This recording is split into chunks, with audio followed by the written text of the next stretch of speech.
Hey guys, welcome to Fringe FM, the show where we get the folks most focused on transforming the future. And today I think we've definitely got one of them, Alex Doman on the program. Alex is a specialist when it comes to I don't know if we could say neuroscience, but essentially he's a man of music and much, much more. So thanks for coming today, Alex. Thanks for having me, Matt. Good to be here. So your brain on music, I want to start right there since that seems to be your thing. What's the deal? What's the deal? Sound is a part of us. Our auditory system is the first sensory system to develop in utero. We're really connected to our world through sound and vibration and movement. And music is something that resonates very deeply within us. It's something that's uniquely human, allows us to kind of express our emotions and feel our emotions and experience the highest highs and the lowest lows. Has a very visceral impact on our humanity and just really an important part of our culture and who we are. Is music a drug? Would you categorize it as drug-like? I think it's interesting. I think attempts have been made to make music like a drug, but I don't see it that way. Can you change your present state with music? Absolutely. With some form of precision, like drug delivery, you could, and many people see and view music as medicine, and in the future as something that can replace pharmacological interventions. But I wouldn't go as far as saying that, because if it's a drug, it's regulated, and we don't want music regulated at this point. No, we definitely don't, because then it just gets more expensive and not quite as much fun. What is your story? What inspired you to study more or less performance science of music? Family. My family's been in the field of brain sciences for about 75 years. So I'm third generation in the field. My grandfather was a rehabilitation physician, a physiatrist that developed protocols for brain injury rehabilitation in adults than children. And our family has, through various nonprofits and clinics and organizations over the years, going from my grandfather and his brother to my father and his sister and his organization, to present day, this is the family business. My interest has always been very deep in music and sound, not as a musician, but as a fan and somebody who deeply appreciates the impact of music. So 25 years ago, when I joined my father in his work, I began clinical research on the effects of therapeutic sound protocols. And 25 years later, here we are. So I know for me personally, when I need to jam out on something, I'm turning on one of two things, like a classical music mix. You've got your Beethoven, your Mozart, and that's what I'm using primarily to write. And when I want to focus, I'm finding one of those binaural focus beats, and you can find them anywhere online. Is there some science behind that, or is that just in my head? Is there some science behind what you're intuitively going to? I think we all intuitively understand music and can take the playlist that we have, whether you're using iTunes or something else, and you want to change your state, you know where to go. And if you think about the science, while you may not be thinking about it at a conscious level, subconsciously you may understand that fast rhythms and tempos are going to charge you up. Slow rhythms and slower tempos are going to lower, cool you out and chill you out. So I think of it in the idea of gears, which I write about in my book, Healing at the Speed of Sound. Kind of first gear is low and slow. We use that for contemplation, for relaxation, for de-stressing, and for sleep. So those tend to be slower tempos, under 60 beats per minute, with very kind of simple musical structures. If we want to focus, concentrate, get work done, kind of think about mind work versus physical work, then instrumental music, 60 beats to 90 beats per minute. In the Baroque repertoire in particular is very, very effective. And then if we want to amp up, 90 beats to 150 beats per minute, that could be high energy Mozart, or that could be just, good high intensity rock and roll. It sounds like you know where to go in your playlist for whatever state you want to achieve. So there's definitely some science to it, but it's not complicated science. Have we quantified in terms of performance boosts? It can be quantified. There's been quite a bit of research around the effects of music for performance, and there's more and more research being done in this area than ever before, particularly around sports performance. So how can listening to music of a certain tempo and rhythmic structure amp up our performance, say in running or in weightlifting or resistance training? So there's more and more being done in that area. We in particular are looking right now at the impact of very specifically designed sound and music on sleep state, as well as stress states and relaxation is the current focus of our work. So sleep states and stress states or relaxation are two of the most important things that there are. We spend a third of our day sleeping, and when we're not stressed, we're always stressed. So let's dive a little bit deeper into both of those, what we know and how we can improve. Yeah, so let's start with sleep. And if we think about sleep and stress, these are two things that are part of the human experience. We need to sleep to live, and we need to regulate our stress to be healthy and maintain homeostasis. So starting with sleep, the work that we've been doing, we actually have a great team member, Dr. Seth Horowitz, who is a neuroscientist that had done a NASA-funded study looking at how to get astronauts to sleep in space. And his research was looking at the role of the vestibular system in sleep. And could you access that system to induce and to help maintain sleep?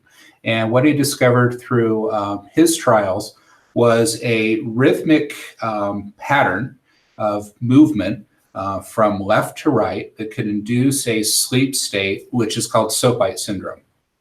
And then he theorized that sonically that could be achieved with very low frequency sound in a very specific rhythmic pattern to induce sleep, and developed what we call a neurosensory algorithm for sleep induction. We worked with Seth to take that algorithm, blend that with, and you mentioned binaural beats earlier, with multi-band binaural beats to entrain to the sleep state, maintain a sleep state through the sleep cycles, then blended in pink and brown noise to help block out ambient, or what we would say transient sounds in the environment that can wake you during sleep, and then composed music very specifically for sleep induction and sleep maintenance. So all combined into a program called Sleep Genius, which is a audio-based protocol that you put on when you go to sleep at night, preferably through something like sleep phones, a sleep safe headphone that you can wear so that you get the full stereo effect of the technology, or it can be played through stereo speakers to a little less degree, but it's highly, highly effective in helping to do two things. Help with sleep onset. And if people have sleep issues, they have two primary sleep issues: getting to sleep or staying to sleep. So the Sopite syndrome technology, the neurosensory algorithms help with that sleep onset. Then the rest of what we're doing in the protocols is primarily focused on sleep maintenance to help you sleep longer and get a higher quality of sleep. So that's a bit around what we're doing with the sleep and music. So you brought up something I want to double click on. You said sleep colors. Well, not sleep colors, sound colors. What exactly is a sound color? Sound color, I don't recall using that phrase. I think you said something to the effect of pink sound and blue Oh, sound. Yeah. So there's white noise, pink noise, brown noise. And people often think of white noise as anything ambient in the background that creates a filter for the sounds around you. And that might be the sound of a fan or a white noise machine. Technically, what white noise is, most people don't realize, is it's every frequency of sound from 20 to 20,000 hertz at equal amplitude, and it's synthetically generated. And what people are often using, pure white noise actually is a stressor on the body. What we're using is pink noise and brown noise, which are softer forms similar to the white noise spectrum. And the color of that sound is such that it has more contour, It's more comfortable. It's not as harsh. And what it does is it does help create this sonic barrier for transient sounds that are in your environment. So your brain is habituating or entraining to that sound, the rhythm of that sound in your environment, helping you to block out the distracting noises that might wake you if you're a light sleeper. Have you guys or has anyone done research into differing amounts of deep sleep, etc., sleep states based off of this? Just looking at EKGs, we've got the Aura rings, we've got the Fitbits now for quantifying things. So with Sleep Genius, we're primarily looking at qualitative outcomes. So we're having people keep sleep diaries, sleep journals. We're looking at time of sleep onset, number of times waking at night, and sleep duration and overall quality of life in response to the sleep, as opposed to doing other trials with it. So sleep is incredibly important. That's our regenerative time. That's when you're learning. That's when your brain is clearing out the clog that becomes eventually Alzheimer's and other things. What else? What other areas are you guys focused on? So you're working a lot with the health industry in general. Have you seen big uptake on this? Have you seen other people getting on board? It's huge. I'd say I've been beating this drum for 25 years, Matt, and everyone's showing up to the party now. Now you're the overnight success. Yeah, which is awesome. Yeah, the overnight success, absolutely not. We've been working at this long and hard. And by we've got a network of colleagues that we work with internationally through our 3 organizations. And this is just a world-class team very committed to this idea that sound is a tool for wellness and to maintain and achieve well-being. So sleep is like one of the biggest, areas in our life that we need to address, and so is stress. So from the stress vantage point, what we've done is developed audio technology and brain-computer interface technology, BCI, that uses wireless dry sensor EEG electrodes and ECG sensors for heart rate built into a wireless headphone that monitors your stress state in real time, sends that data, the EEG and heart rate data, to our mobile app. It's processed in a biosignaling processing platform in the cloud. And then what's feeding back to you is sound that's personalized in real time to respond to your current stress state. And what the machine learning algorithms are doing is learning your patterns in your current state of stress, and then giving you audio and visual feedback through a neurofeedback paradigm in order to entrain you to reduce your stress state over time. So currently, we've got working prototypes of this system.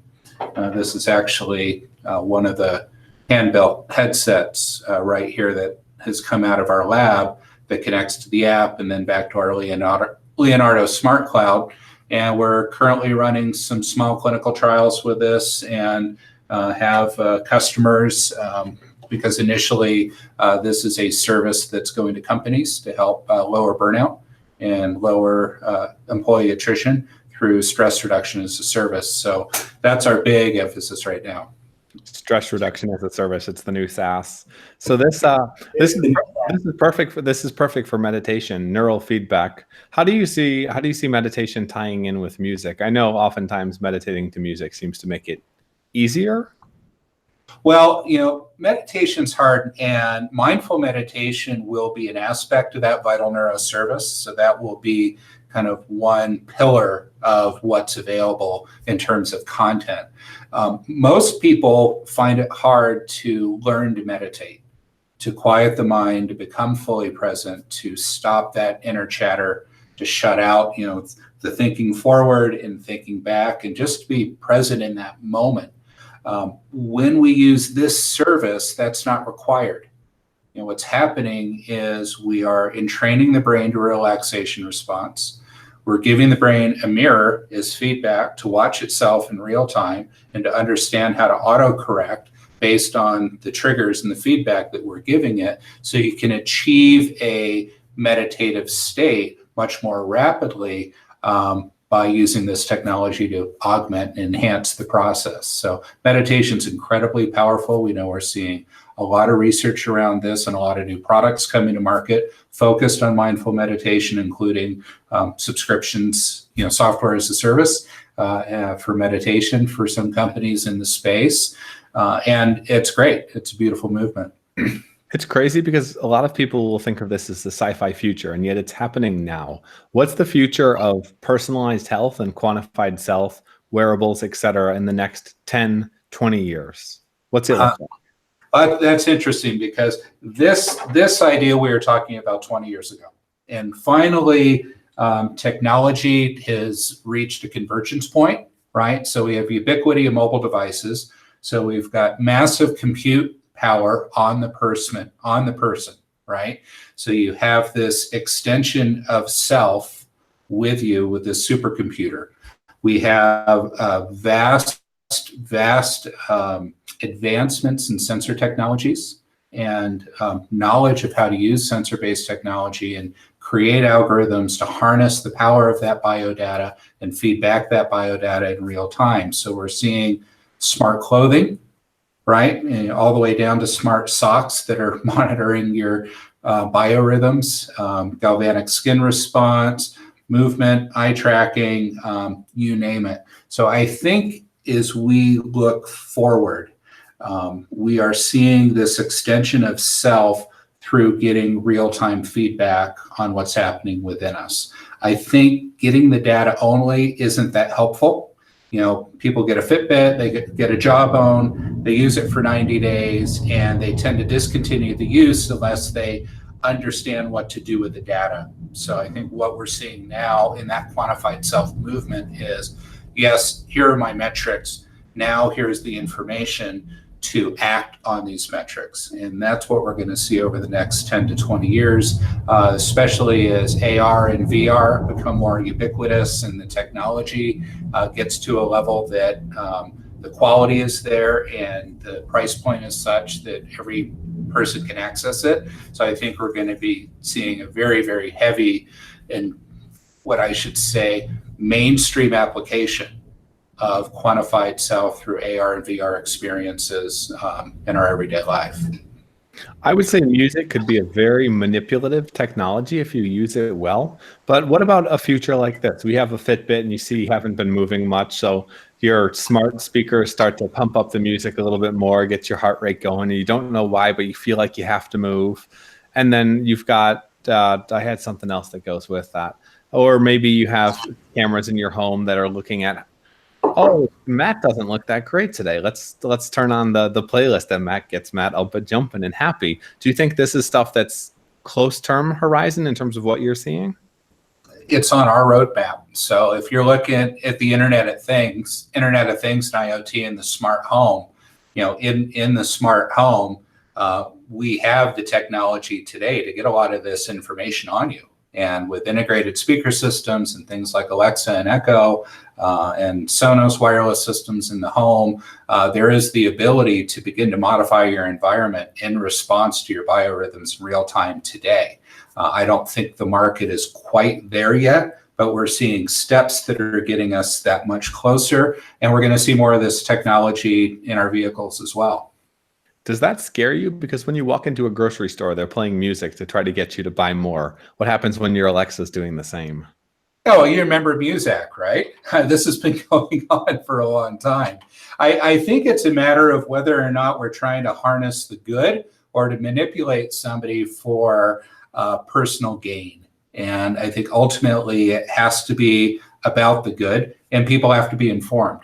I don't think these things should happen without consent of the user. So I think privacy is very important and permission-based modifications of our environment should exist. If you think about how far you can go with this, we can be monitoring, personal biorhythms in real time, and we can understand how somebody gets when they're excited to make a purchase. And we can see that state in their body and begin to deliver ads for the stores that they're walking by with geolocation to prime them to go in and make a purchase at that moment because they're in that ready state.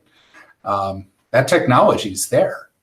So it's a matter of whether you're doing things for the right or for the wrong. It is, but it seems like most people don't care. And especially with music, most people, they kind of realize that music affects them, but they think music Well, affects me. Yeah, that's just like a thing, but it's not actually science. They don't realize it.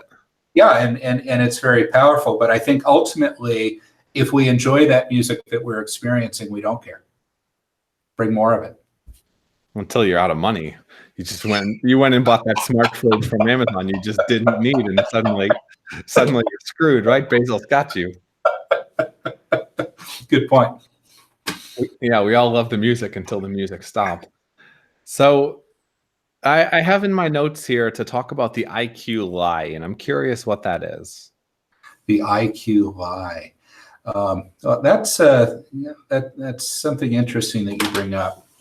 Yeah, I think we put too much weight on this idea of our intellectual quotient. This magic number that predicts what we're capable of as human beings. And IQ is modifiable. And it's really not as much about our IQ as our access to our innate intelligence. And by the access is what is our software in the brain, our ability to access that inner knowledge that we have and express it. And that's actually really about our working memory capacity, our ability to take in auditory and visual information, to hold and manipulate that, and to extract information within ourselves to express it through communication, through writing, or through some other means. So you can find that as we improve working memory capacity and that processing ability, that our access to our intelligence is much greater. So I don't see it as something that is fixed or predictive of what we can do in our lives. I think it's been misused for a very long time. Are you worried that it seems like both IQ and our ability to use intelligence seem to be diverging if you look at the upper end and the lower end of society? Well, I think part of what we're seeing that is, we may see some perceived IQ loss because we have this external drive called the internet that gives us so much access to information that we need to have less of it on hand in our immediate hard drive, right? Being our brain. So if we really look at the access to information as an extension of self, it's really our ability to process and understand how to harness that information that's most important. So I don't see a disparity happening. I don't see a division between low IQ and high IQ in society. I see about its access to information, whether it's local or external. Access to that access.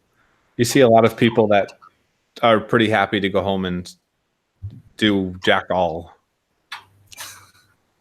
Sorry, you're breaking up a little bit. I'm not hearing you well. I think the access is part of it, but I also think that people seem to be there's a difference in wiring. Some people are constantly focused on learning, and other people are very happy to watch Game of Thrones 100 times. Well, I think part of that's about our environment and what we're exposed to as well, right? I mean, if you grow up in a house full of books, you read. If you grow up in a house full of screens, you watch. Your environment is a very big part of it. So the people that are around you are influencing you. You're the sum of the 5 closest people in your life at any given moment. So you have to look at what you're surrounded with and what becomes normal and what becomes okay. And, I think that in many ways, and there is a disparity. So now that I think about your question, where we're seeing higher levels of achievement in some areas, and we're seeing a dumbing down of society in many others where people just aren't thinking. They're just responding and clicking on their screen. So there is a great concern there. Any ideas on what we could do or ways that we could try to level the playing field? I think as we think about how we level the playing field, we have to not demonize technology, right? Technology is our friend when it's used in the right way. All good things in moderation, as they say. And I think there is a need to go back a little bit. I think I have 3 sons. They're 22, 18, and 8. and I think about my childhood compared to their childhoods. And as each, child in the family, I look at my 8-year-old, I'm trying to give them more of the experiences that I had because I think they're healthier for them. I think we need more time for play. We need more time outside than we have. I think that screen dependence and screen addiction is something that's very real, and that it starts with our kids. So we have to create an environment for them that teaches them kind of good use of technology, good technology practices, how to use the good in it, but not allow it to become a point of addiction. Just like any substance, the screens are highly addictive. So I think starting with our kids, and then for ourselves, it's a matter of self-control unless we've reached that addictive point, with that feedback loop. So, the same thing that we get from exercising that makes us feel great, having great sex, eating great food, doing a drug, drinking, or using a screen, we're all using that same feedback loop, right, to motivate the brain to do something. So I think by controlling some screen time, having some good practices in play, we can, lessen the effect of that as a drug over time. It's a little of an altruistic idea, but I think it's an important thing for us to be thinking back. And I think we're seeing a movement of people pushing back a little bit, right? Taking social media breaks, not taking the phone out to take pictures everywhere we are on a vacation, and, just taking some time to live in the analog and be present. And if you are taking the pictures, as long as they're not selfies, that's at least a positive note. Right. As long as you're not showing your inner narcissist.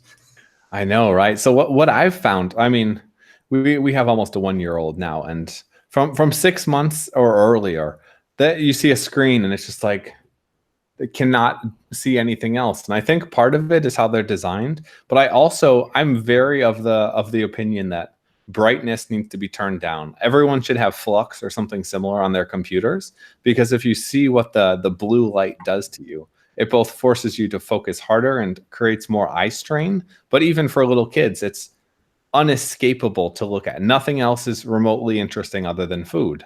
And I think that human beings in general have the same hard wiring. So if it works that young, then yeah, I personally have had some really nice some benefits just from turning on the brightness. It makes it much less addictive, and I don't know why. Yeah. So I wanna transition a little bit. So you're kind of the brain guy. Do you feel any pressure being the brain guy to be smart, to be outperforming and achieving and all of that good stuff? It's interesting. I was never the smartest kid in class, Matt. So no, what I find it's important to do is surround myself with super smart people. So no, I don't ever feel it's about me. It's about the people that I'm surrounded with. I have to be just smart enough to find the smart people to solve the problems that are presenting us. But in terms of kind of the work and what we do, living a life that is a real life. I like to be pretty transparent about it. I love to exercise, love to be fit. I go on and off with my exercise regime. I go through great periods of using our therapeutic music, and then I take time off. Most of the time I practice good sleep habits. Other times I have the screen on before I go to bed. So it's real. So in terms of a pressure to be that guy, not necessarily. It's just to be real and get as close to the optimal as I can, but to also accept we are who we are in the moment. We are all human, for good and for bad. What industries, what are you most excited about outside of your own work? Outside of my own work, I've gotten really excited about blockchain and cryptocurrencies world. And this is something that I've been pulled into and now very kind of excited about. So I see it like when the internet was evolving when I was young. We've got this whole new wave of technology that I'm intimidated by and working to understand and very excited by at the same time. What are you most excited by? I'm excited by if I look at the cryptocurrency aspect, the democratization of currency, right? The ability for society to function without centralized financial institutions, which I think have had their role, but very negative roles as of late. So I see that as a very positive movement. And also as a music publisher, our life is around content, right? Content creation and protecting that content, getting it to people, but protecting it. The idea of being able to have the checks and balances on the blockchain is also very exciting to me as a publisher. Do you think with cryptocurrency that so I'm of two minds. I'm very much interested and excited about it, but my question would be, what happens if we do have a ubiquitous or successful cryptocurrency? Government really has three purposes or three levers of strength, and that's money, Right. the monopoly on force, essentially they hold a gun to your head and everyone else's, and public service in terms of doing good. I would argue that a lot of governments kind of fail on the third one, the US especially. So if they lose the money aspect, what becomes of government? Right. It's a good question, and I don't have these answers. We were just I was having a conversation. One of my health regimes is to do hot-cold therapy, right? Ooh, how's it going? I love it. I was at the gym early this morning, getting my 180 degrees for 25 minutes and then going cold and jumping back in. But I was having this conversation with an economist this weekend on, his argument, what happens if the infrastructure breaks down? There's no means of communication between these peer-to-peer networks. What happens to the blockchain then? Oh yeah, the same problem with government and currency today. It's not a big difference. Same with fiat, right? So yeah. Ultimately, we're bartering with goats and water. Oh, that'll work, although you're not going to get very far with water unless you're living in the desert. It is interesting to see how these type of evolutions play out. I'm very excited about blockchain. I'm a bit idealistic about it. Unfortunately, I think it'll probably get co-opted by governments. So governments will create their own cryptocurrencies, so to speak. I think that'll happen. In our new company, we're doing a security token offering, and we're going to regulation in this space through the token exchange. So I think that's inevitable. So I think the idealistic vision for it isn't going to be fully realized because of government. But I think what's important is that the attempts are being made.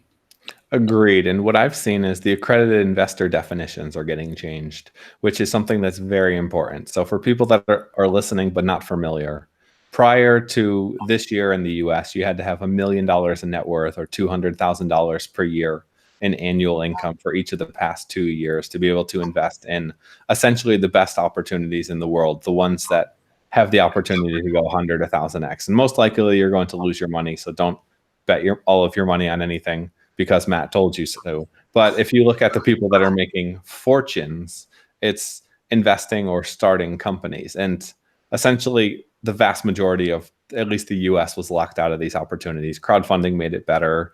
Right. Equity crowdfunding made it even better. But even then, oftentimes it was the shit of the shit companies that were raising on those. Right. But by changing the accredited investor definition, now more people are going to be able to invest because they're qualified, they understand what they're doing. If that stuff's interesting for you guys, the syndicate.vc, I run a podcast on angel investing and run an investment syndicate there. So check that out. But yeah, I think that will be interesting to see how these changes play out, because in my opinion, governments are failing. Corporations don't do much because they have to focus on short-term quarterly gains, and startups are where the innovation happens. Absolutely. It's a very interesting world that we're headed into. What's next when it comes to neurotech and brain-machine interfaces? Well, I can only speak to what we're doing, and I still think that we're at a very nascent stage, that a lot of what's happening is still fairly rudimentary in terms of the technology. That continues to improve. If I look at what we have now, We have a clinical grade, close to clinical grade EEG system sitting inside of a headset. And that's something I couldn't have fathomed happening 25 years ago. But we're here today. So I think the advent of nanotechnologies, the improvement of sensor technology, faster compute power is really what's most important for us. So the faster the compute power that we can get, the more power that we have for these neurotechnologies, especially for real-time monitoring and training.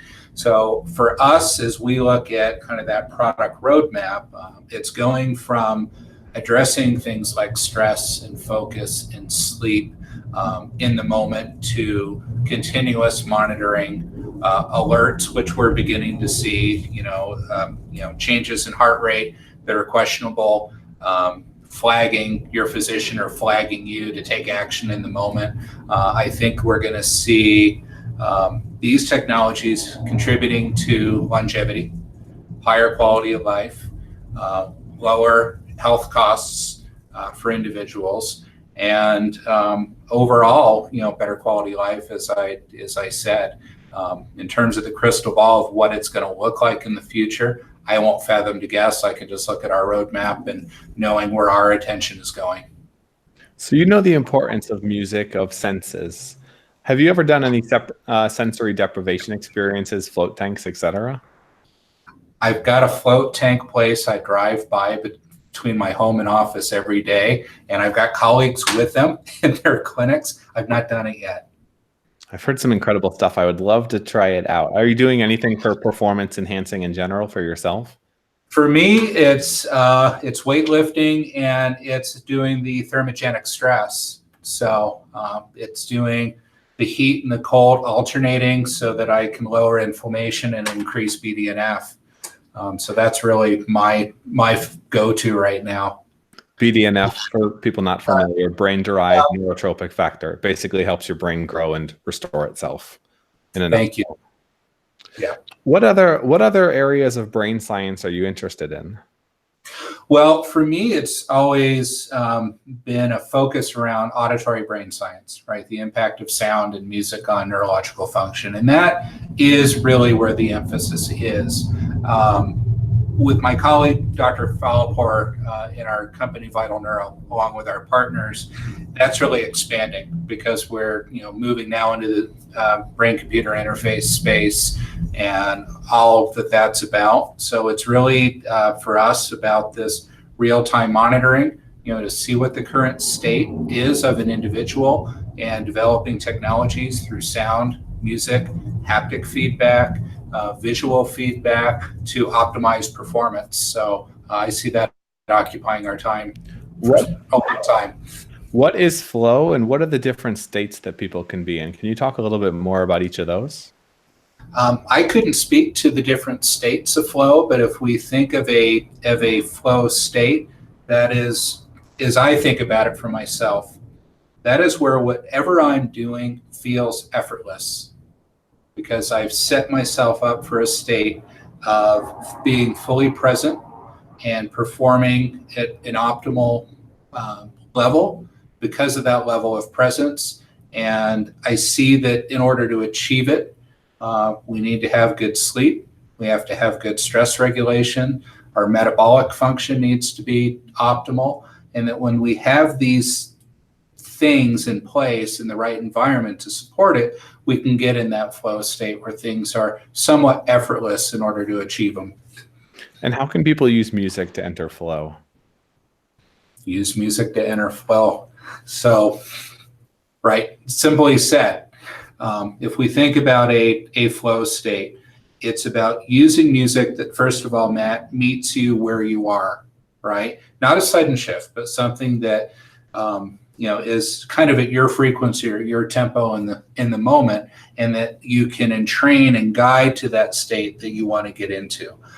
Getting immersed in the music, I think, is very important, and headphones are going to be best for that. So in order to get a really high quality headphone that covers the ears, a circumaural headphone, and playing music at kind of the optimal volume level for yourself, I find when I write, that if I listen to the right sound, and generally it's instrumental, but actually some of the alternative rock music that I like, when I put in those headphones, everything else shuts out and I'm dialed in and can get the job done. Absolutely. That and a little bit of coffee and you're ready to rock. Cheers. What areas are you going to learn the most? What publications, podcasts, et cetera, do you look to daily, weekly basis to stay informed and up to date? So Tim Ferriss is actually a big go-to for me for performance. So that's kind of a number one resource through his books, through his podcast, and his weekly newsletters that he sends out. Also, a big fan of Jocko Willenick and his readings and work. So for me, in terms of the performance area, that's where I'm looking. And candidly, I use Google Alerts on about 50 different terms that come in daily so that I can go to any publication that I want. It's like my librarian. This is what I want. Google Alerts sends me the current updates. Then I read the publications that I find most credible for me. Most credible. God, it's gotten so hard these days. There's a lot of crap. There's a lot of. How do you filter it? By reading the content, right? You have to either the publication, right? So you're familiar with the publication, so you trust the publication, and then I look at the advertisers that are surrounding that publication as well, and I'll look at their social presence to see kind of what kind of community that they've created, and that begins to give me some good feedback. Interesting. That's good feedback. I don't think enough people have a well thought out strategy for that, and it's becoming more and more important these days. Well, it is, because there's real news and fake news, right? There's real news and fake news, and there's persuasion and there's manipulation. How do you think about both of those going forward? It seems like it's getting much easier to persuade and manipulate. You're using those as if they're different from one another. Persuasion can be positive. I don't think manipulation can be positive. No, I agree. I think our media is both persuasive and very manipulative. We are seeing, from the persuasion standpoint, I am seeing a lot of good out there. I don't know about you, but I'm seeing a movement toward wellness, toward well-being, toward performance. A lot of individuals trying to put out good, useful content, and there's a very, very big push for that.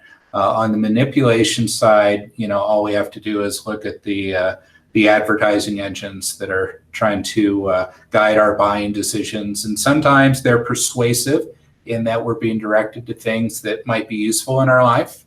Right? Is that AI gets smarter, it gets more data and more informed. I am seeing, at least for myself, that the advertisements that are coming to me are more persuasive, Matt, and less manipulative.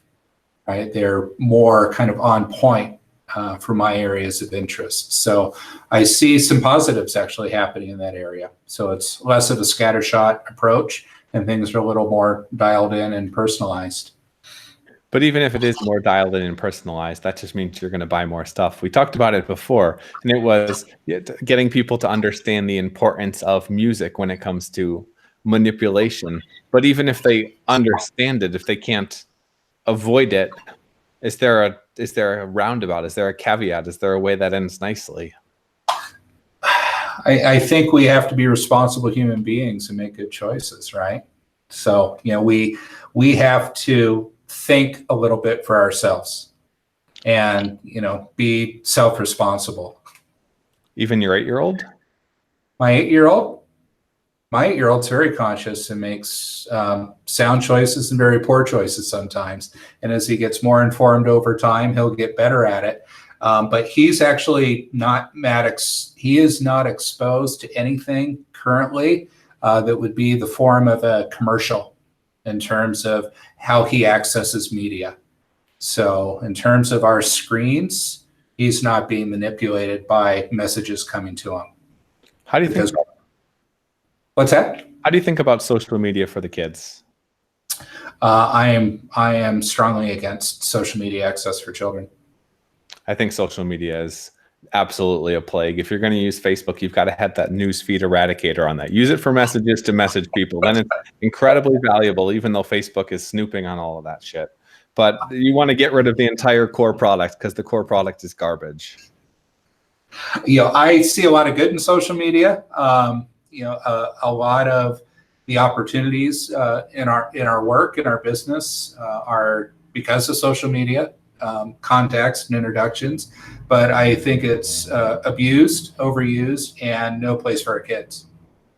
Amen, amen, and amen. I think all of those are very insightful points. Is there something that you would want to talk about or bring up now? Any topic that you would like to jump into? No, I think we've covered a lot of ground, and this has been fun because I didn't know what we talked about today, Matt. So this has been great. I'm glad you've enjoyed it. Now I need one last thing from you. I need two last things from you. One is an incredibly bold prediction that we haven't talked about yet for the next 20 to 50 years. Oh my goodness. An incredibly bold prediction is in 20 to 50 years that we are going to be able to successfully eradicate dementia. I think so. We just get people to stop eating processed carbs, and that would be a big plus. And number two, what is one thing that you would want to leave people with? A quote, a call to action, it can be anything. To be present in the now, in the moment, to not get stuck in the mistakes of our past or the promise of the future. I think that's very wise and well said. It sounds like something the Buddha or Dalai Lama would say. So that's perfect to leave people with. You can be a little combination of both of those two round little fun guys. Where's the best place for people to find you, Alex, and learn more about what you do? My blog, alexdoman.com, and then my company blogs, or websites, advancedbrain.com and vitalneuro.com.